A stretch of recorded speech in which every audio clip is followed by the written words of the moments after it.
ayan po. Uumpisahan na po natin yung ating sauce. So, mag-uumpisa pa tayo sa sauce. So, ayan po yung mga ingredients natin. As what I said, ayan po ang mga ingredients ng ating food cabinet pasta. So, nahiwa ko na po yung manok. Minarinate ko po siya sa asin, black pepper, at saka konti pong white pepper. Hindi mo siya pwedeng lagyan ng light sauce. So, asin lang po yung nilagay natin at saka garlic powder. So, ayan po yung dalawang depende po sa inyo kung anong meron kayo dyan sa inyo. Pwede rin po. Kahit ano na. Tapos, idean din po. At saka yung putka. So, ayan. Chorizo po to. Kahit ham po pwede din. So, chorizo po yung gamit ko ngayon. At saka, itong pinaka-importante. At saka yung garlic. So, umpisahan pa natin. Ayan. So, maglagay po tayo ng mantika.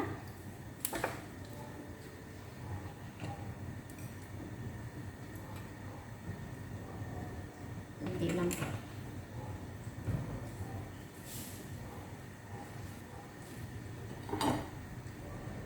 So, unahin po natin yung chorizo.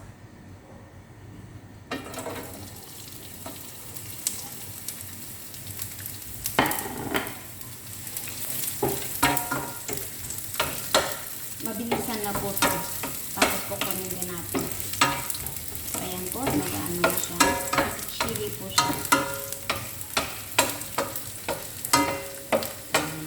So, bawasan po na natin yung ganyan po siya. Ibabalik po natin dito.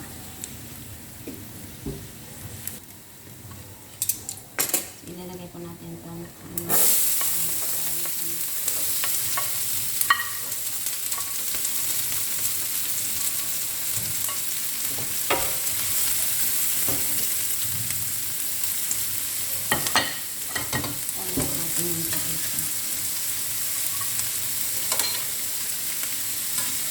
ilalagay po natin sa mamaya halfway. Kasi hindi po siya pwedeng lutuin matagal. Pwede na po sa kainin ganyan lang. Pero gusto ko po kasi na medyo crispy siya. So, ayan, inuuna ko po siya. Ayan.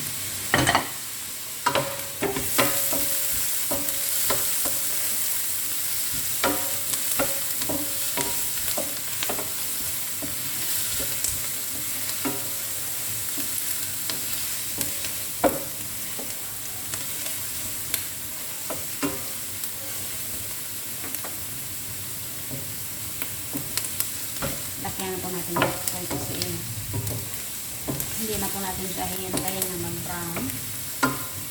Ilalagay na rin po natin itong kalat natin.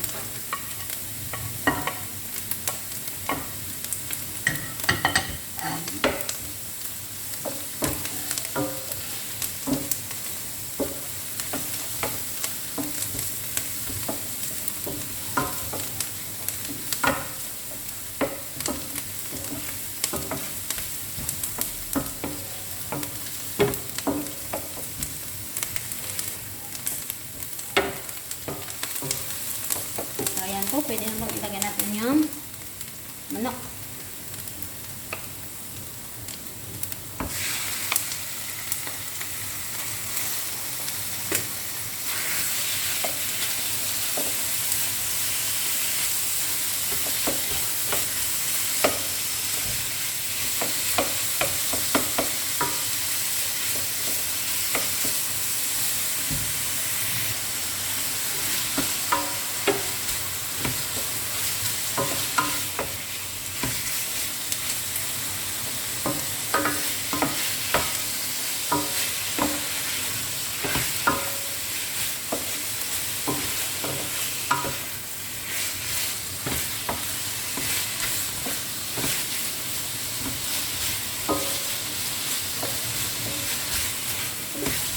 Hintayin po natin na magkulay puti na silang lahat.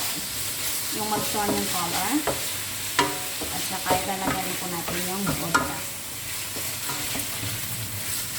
Vodka po yung isusunod natin sa manok.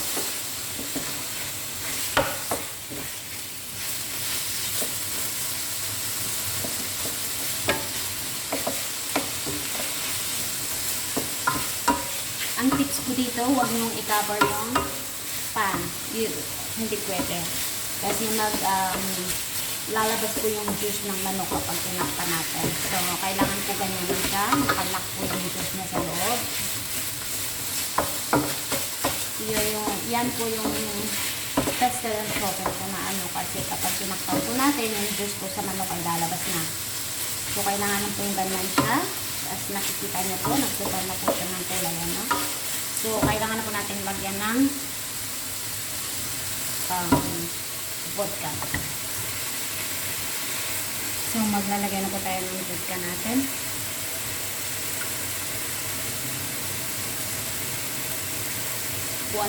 One-third lang po siya. Ayan. So, konting manok. May vodka po yung manok natin. Ayan. So, i-high heat po natin. Ayan. So, ibubuhos po natin yung tomato.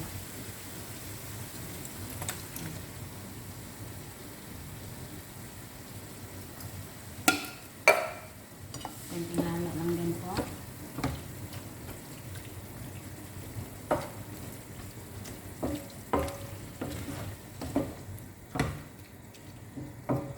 Ayan.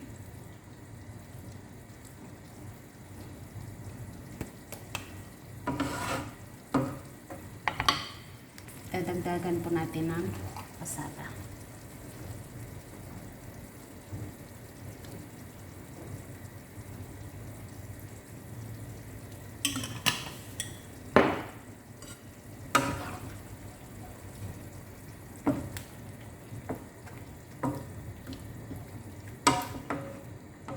Yan. So magkukombine po yung vodka at saka yung tomato. So, huwag po natin kalimutan ilagay yung pampalasa natin. So, lalagyan na po natin siya kasi mabilisan lang po kasi yung gagawin natin. Ayan po. Saka, ito.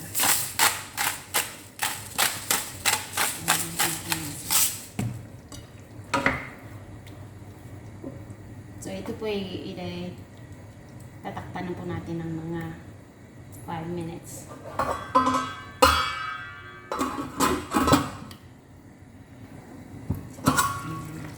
Ayan na po. Konting ano lang.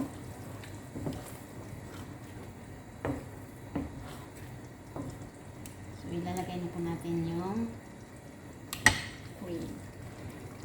Ilagay po natin yung cream.